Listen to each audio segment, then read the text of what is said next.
Hey review family, keep it tight. My name is J Moore's 3D Guy, reviewing music for the love of music, and I'm back again to bring you another video. And in this one I'm going to be covering the new Expander record entitled Neuropunk Boostergang. Are you a fan of conventional punk music?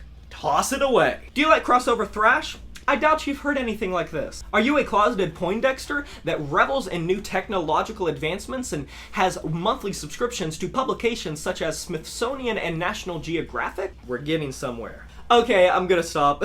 So Expander, at first glance, can seem extremely gimmicky. They play self-proclaimed neuropunk. What exactly does that mean? Basically, their sound consists of blistering assortments that kind of embody the spirit of old school crust punk and crossover thrash while firmly situating themselves in their very own lane where they're going at their own speed and own throttle. They have an obsession with technology. They feel very futuristic. This seems like punk and thrash metal played in the year 2060. The band stylizes themselves as innovators and trailblazers, and I don't think that is so far from the truth. Their playing is primal and visceral through and through, with the crustiness of old school hardcore and the over-the-top, bass-heavy, crumbling production of Kurt Ballou, obviously of Converge, who literally finds himself producing more and more records, and praise be. Kurt Ballou's production, it's decidedly suffocating by nature, and on this record it's no different. Super recognizable. I could probably tell you it's Kurt Ballou without even knowing who produced this record.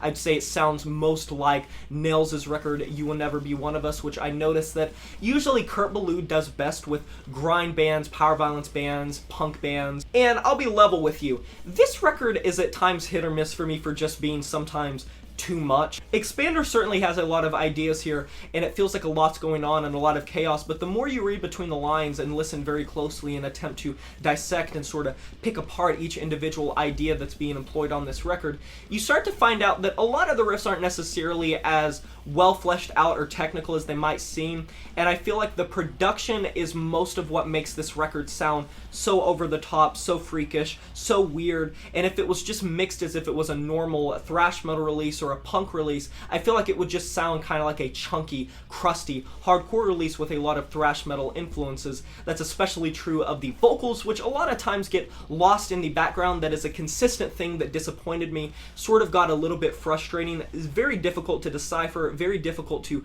make out what the vocals are trying to do. They do sound pretty dynamic, lots of different techniques being employed, very throaty, piercing, shrill sounding, but so lost in the backdrop at many times over this chaotic, dense, claustrophobic feeling of the instrumentation that you're being pressed down on so much that you can't really make out what the vocals are intentionally trying to set out to do, and that's at times true of the instrumentation as well, which just kind of twists and entangles so much that it just feels like so much that if they would have toned it down, done something a little bit more smooth, a little bit more crisp, it would have made so much more of this instantaneously more punchy on impact and more easier to digest. And I'm not saying that this record needed to be easier to digest or even easier to consume, but from a songwriting point of view, it does sound flawless, but it sounds flawless because of how it was mixed. It obviously has the mechanical sound, which that is an entirely intentional thing. This record is very futuristic, and that's one thing that you have to make the distinction of, and one thing that I had to remind myself of, and I'm still having to remind myself of time and time again as I go back to this record in anticipation for this review.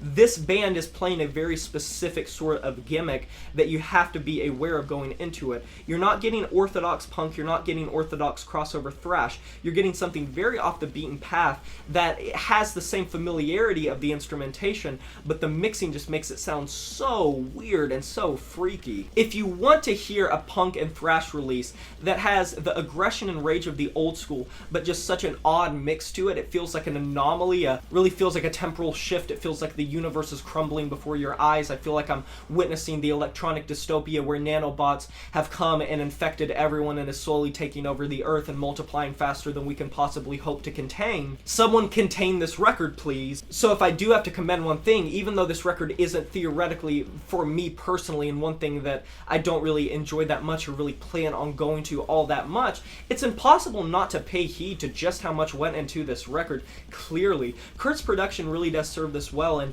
he did a great great job of making this sound exactly like they wanted it to thematically and sound-wise. The sound design's really good, but there's a difference between being experimental just for the sake of being experimental and being experimental and still sounding good. This record's very heavy, it's very rigid, it's something that a lot of people are probably going to get a lot out of, I don't deny that, and I do enjoy this record and appreciate what the band was going for. I just personally didn't really enjoy it myself for how it panned out in the execution.